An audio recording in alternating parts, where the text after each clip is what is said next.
По закону добиться оборудования подъезда пандусов жильцы домов могут через управляющую компанию или органы местного самоуправления. Как это сделать, рассказал уполномоченный по правам человека в Коми в ходе прямой линии на телеканале «Юрган».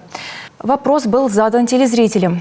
Проблемы с установкой пандусов чаще встречаются во вторичном жилье. В таких домах жители могут на собственные средства установить пандус, написав коллективное заявление в управляющую компанию. Второй способ – обратиться в органы местного самоуправления. Однако по техническому регламенту не всегда удается оборудовать пандус. Например, если лестничный пролет меньше 2,5 метров, пояснила Вера Железцова.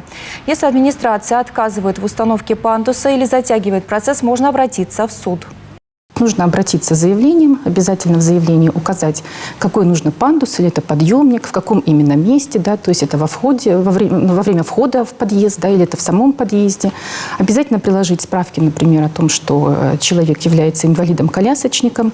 Обязательно справку выписку из ЕГНР о том, что он является собственником квартиры в данном доме. Администрация рассматривает это заявление и впоследствии при возможности и при поступлении денежных средств, устанавливается пандус на бюджетные денежные средства, пандус может быть установлен.